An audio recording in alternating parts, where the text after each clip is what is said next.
Okay, in this video and the next video, we're going to review the topics in Chapter 6. So I'm not going to do a lot of typing things into the calculator and showing that. If you have forgotten how to type things in, please go back and look at those directions. 30% of people employed at a company are smokers.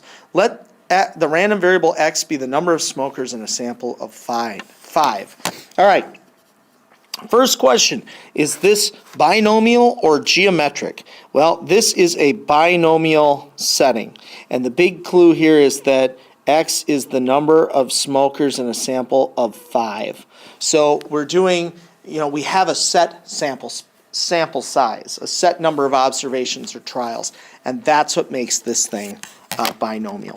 So the first question is, what's the probability that x is equal to 2?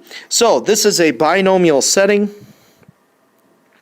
with 5, a probability of 0.3, and we're interested in x being equal to 2. You could just write a 2 here. Sometimes it's nice to say equal, just because then it maybe leads to making a little bit, making your work a little bit better for something like a CDF thing, because this is, of course, just a PDF. So this is 0.3087. Okay. All right. The expected value of x. Well, remember our formula for expected value of a binomial is just n times p. So for us, that's 5 multiplied by 0.3. It is 1.5. All right. Let y be the number of people surveyed until a smoker is found. This is a geometric setting, and we're going until we have a success. In this case, success, oddly enough, is a smoker. So the probability that y is equal to 4. So now we are in a geometric PDF kind of setting. And remember, our work now is say geometric. We don't have a set sample size, so we cut that first thing out. And I'm going to write y is equal to 4. You really could just write 4 in that spot. I just, like I said, just for the sake of making maybe a jump to CDF easier. Okay. The expected value of y, remember, expected value is 1 over p. So for us, that's 1 over 0.3.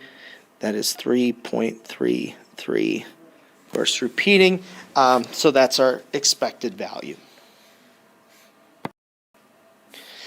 All right. I have a probability distribution here for the random variable x. It can take on the values of 3 and 5 with the probabilities you see.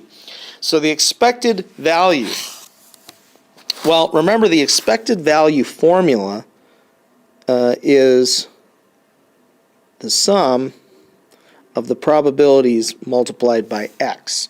So in this case, that would be multiplying 0.35 times 3 and adding 0.65 times 5. If you do that, you will get a expected value of 4.3. Okay, and you might want to check that to make sure you remember how to type that in. The formula for standard deviation of a random variable. It is the square root of the sum of the probabilities and then x minus the expected value squared. Okay, so again, for us, that would be something like 0.35 is the probability multiplied by 3 minus 4.3 squared. And then the next setting would be, or next part of it would be 0.65 multiplied by 5 minus 4.3 squared. And if you type that in, you get 0.95. All right, so first question beyond that is, what would be the expected value if we shifted this thing up 2? So instead of 3 and 5, if it were now 5 and 7. Well, the expected value would also shift up 2, so it would be 6.3. However, shifting those two values up 2 units would not affect the standard deviation at all, right? It's just 0.95 still. The next, what if we tripled the variable? So now instead of 3 and 5, it was 9 and 15.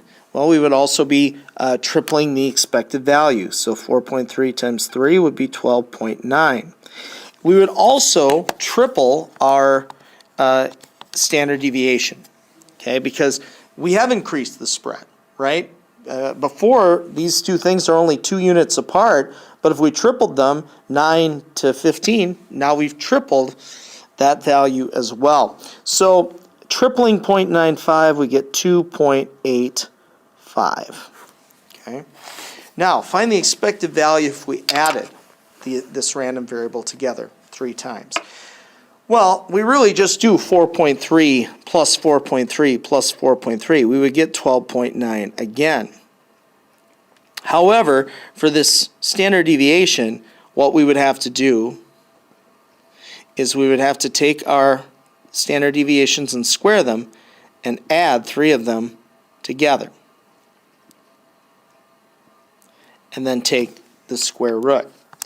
Now, I just want to explain real quick why these things are different, and let me put in the value here. It's 1.65 if you type it in. The reason these values are different really comes down to the fact that adding 3 variables together is like you went to a casino and played a game 3 times. And if you think about that in this context, you say, well, I could have won 3 and then 5 and then 3, or I could have won 3, 3 and then 5, or 5, 5 and then 3, or 5 and 3 and 5. There are all these new combinations and outcomes where this example just says you're tripling the winnings. You're playing 1 time, you're saying, well, I'm playing once and I either win 9 or 15. So there are still only 2 outcomes, whereas playing the game 3 times can lead to many new outcomes. And a lot of those outcomes, because if you think you're like, well, if I won 3, 3 and then 5, or 5 and then 3 and then 5 and then, or 5 and then 3 and then 3, or whatever, all of those outcomes are closer to the expected value because they weren't the extremes. The extremes we already had. They were 9 and 15. So that's why the deviation gets smaller.